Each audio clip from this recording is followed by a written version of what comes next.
Hello everyone, I am Bob. I'm Carrie. This is 25 Plus Life, and today, Carrie, we are back here in beautiful Greenfield, New Hampshire. We're here at the Greenfield State Park.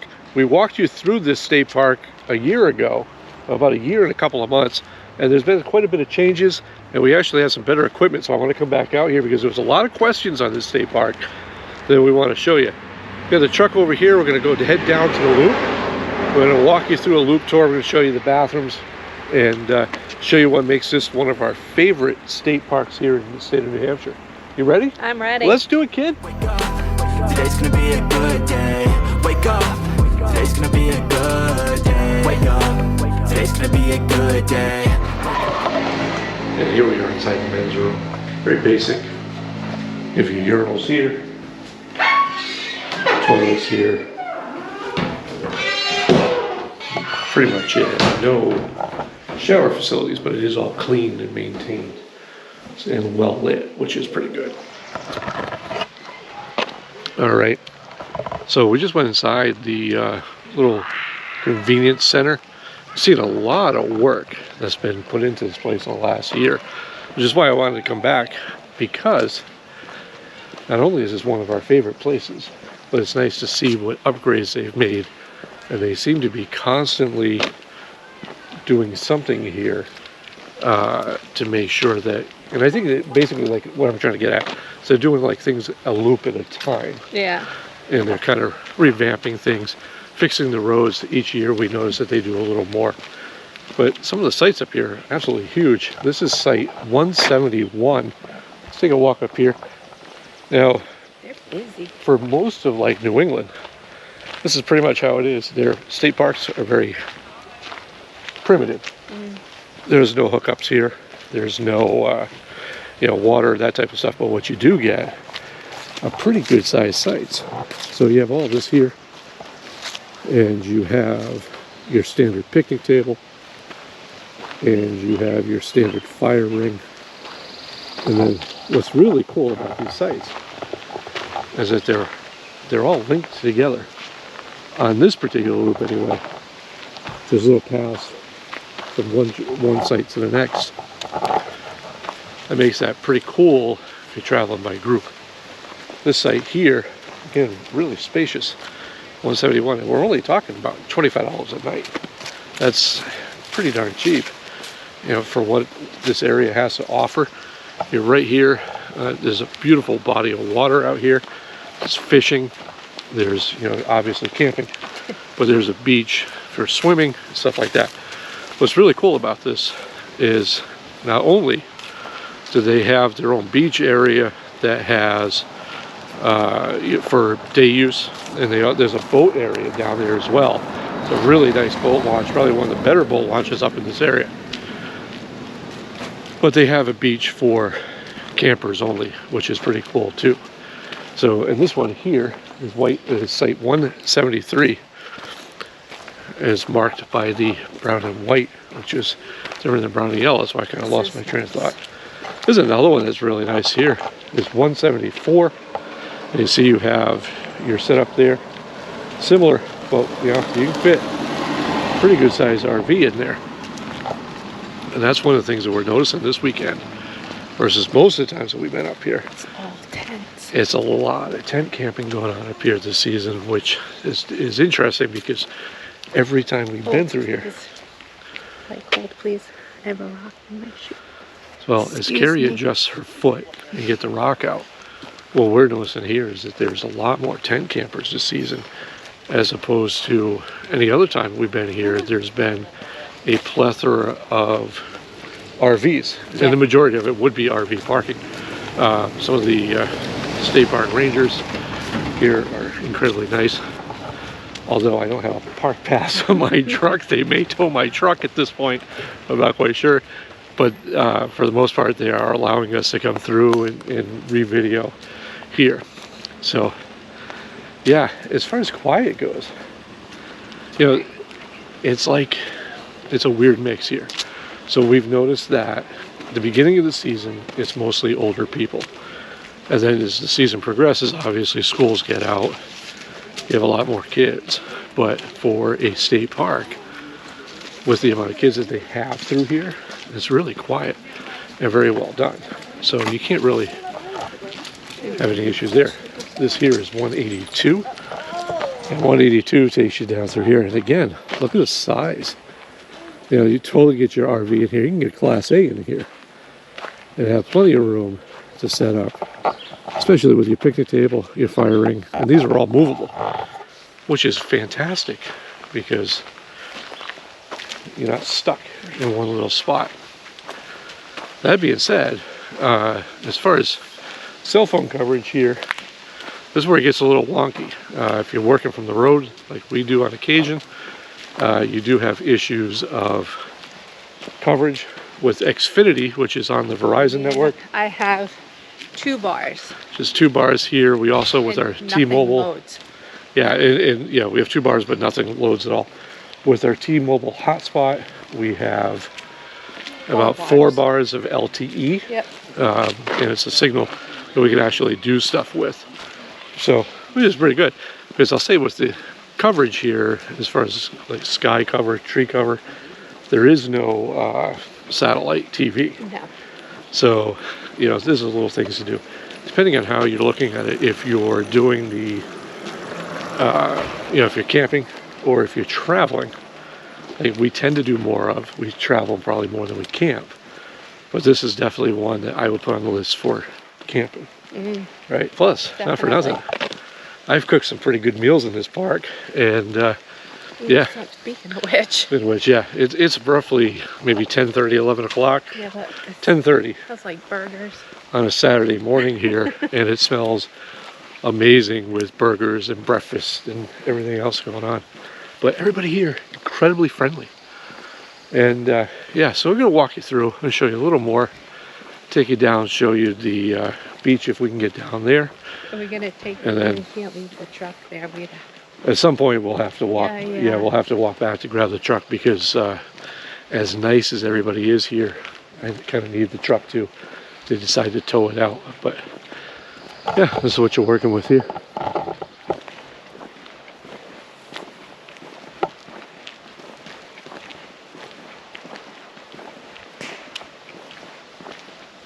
Let's go down, we'll check out that site there, and we'll head back out. Show you around, but I'm going to take you up. As you can see, for the most part, all these sites are relatively the same size. And we've taken our Winnebago here without an issue at all. And most of the state parks are pretty tight. But yeah, I've seen some pretty big rigs here, which is nice because a lot of New England stuff, the spacing is a little weird. But we'll show you this one here. This is site 198. I don't think we've been through this loop before. No, so this is all new to us. Was it this one or was it? Ow, damn it. Oh, she's getting bit by bugs. That it was closed, so we rode through it. This might have been one of the, that's a good point. This might have been one of the loops that were closed last season because they were doing some maintenance and stuff like that. But this is what you got. This one here is probably on the smaller side. So this would be good for like a pop-up travel trailer, something along that lines. But if you're good with parking, you can get through. You can go past Cary. You can get a Class A down here without a problem. Now you have more bathhouses over here, fire rings, firewood. That's pretty cool. So yeah, again, this is site 192. But yeah, this is New England camping right here. This is, you know, deep in the heart of New Hampshire. The nearest town, as far as like for big box stores, you're traveling a little bit. It's about a good 20-25 minutes. Yeah. Unless Bennington. Is it Bennington's a town up here? There's a couple other things. Keene's about a half hour away. So there's definitely some, you know, here you want to make sure you have your supplies ahead of time. I know the last time we were here last year, we needed propane, and it was a good distance out just to get it. And we found a Tractor Supply that was willing to do a fill up. So, you know, I think there's places that have the Bluebird exchange, but I try not to do those just from bad experiences with those. But we try to get refilled on our tanks whenever possible. But yeah, definitely if you're been through this area or you're familiar with this area, this is definitely highly recommended. And we'll take you down to the next section. You ready? Yeah. So one thing I wanted to point out real quick is that while there's not water at the sites themselves, you do have these little stations here that has potable water for, you know, doing dishes and stuff like that. So there's always availability of water within the park to get your stuff done, some maintenance, you know, whatever. But, you know, again, there is no sewer or anything like that at the sites. That being said, there is a dump station on the way out, which is actually pretty nice, pretty small. Yeah, little, we can take a little look-see. We could check that out on the way out. That's one that we haven't used yet. Ew. I think the last time, you stepping on things? Yeah. Yeah. The last time we were here, Rocks in my shoe. and the last time we were here, we didn't use the facilities to dump on the way out. So, just really didn't need to. So, yeah. So that if you made it this far in the video, and you're new here, we kindly ask that you give us a good thumbs up. Thumbs up makes Gary smile. We also ask that you get a chance, you know, consider subscribing to the channel, because we've just passed that 920 mark to the amazing milestone as we rocket towards 1,000. We have all the viewer watch hours in. We just need a little more subscribers. And we don't pay for subscribers, so, you know, we kind of like how this is naturally and organically just kind of manifested into something, and that we should be seeing that 1,000 mark before we head to Hershey, which is fantastic.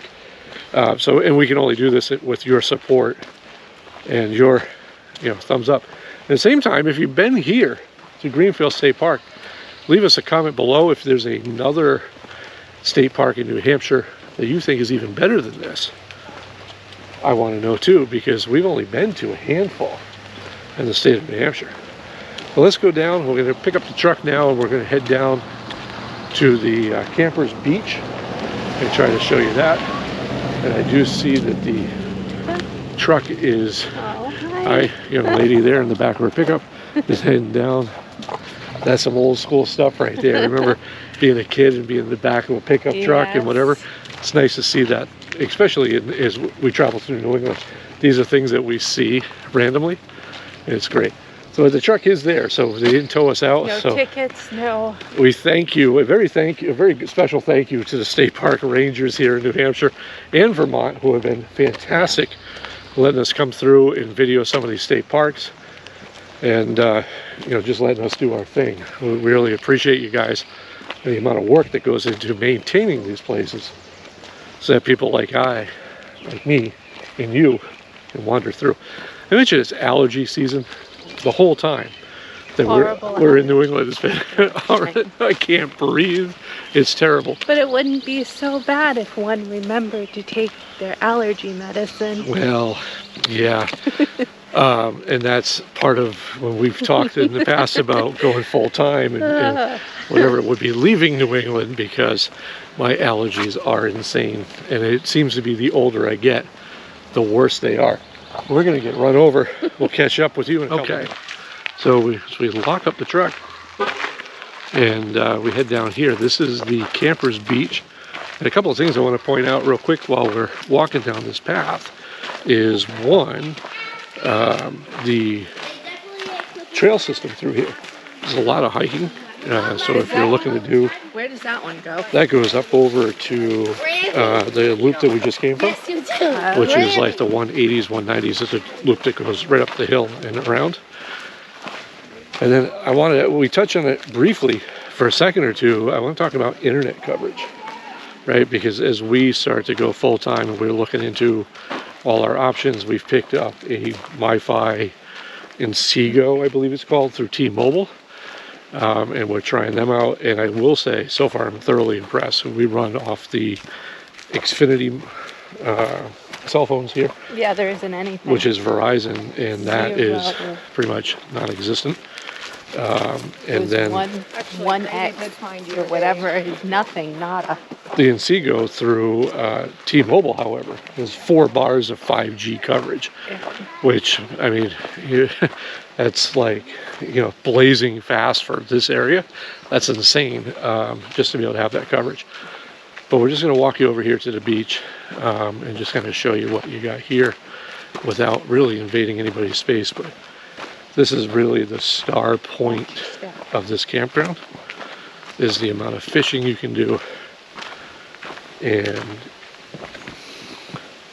kayaking, boating, and stuff like that. So that's a really good point there. But yeah, this is what you're working with here. And this is in Greenfield. This here, that's straight up ahead, is the beach for campers. And we have these little fishing spots as well as a trail system that goes around the area. And way out there is the day use. And way off into one of those coves is the boat launch for motorboats, which is you know, fantastic in itself. And it's probably one of the better boat launches, as I mentioned earlier, that we've seen in the area. But just a nice, calm body of water. They, on the day use side, they have an awesome campground store in there, along with facilities for showering and stuff like that. But this is it. This is where we got to bring the kayaks to. This and is just beautiful. kind of, yeah. So that's basically where we're at. We're going to show you the dump station on the way out, because why wouldn't you end a video on a dump station? Because I think those kind of things are important. We usually do those things on the way out anyway. It's not like... Yeah, so we're going to take you over there and we'll wrap this video up. All right, so this is pretty much it. This is your washout dump station. You know, it's very simple, basic connections. But there's, again, with nothing being at the site itself, it was actually pretty good. So it's nice to have and see that here. But yeah, on that note, we're going to leave you. This has been from beautiful Greenfield State Park in Greenfield, New Hampshire. We'll catch you next week with another video. And yeah, anything else you want to say? No. No, we'll catch you next time. When you feel low, you can still go. Even when you feel slow, you can still go. Even when there's no hope, you can still go. I never answer to no, man, I still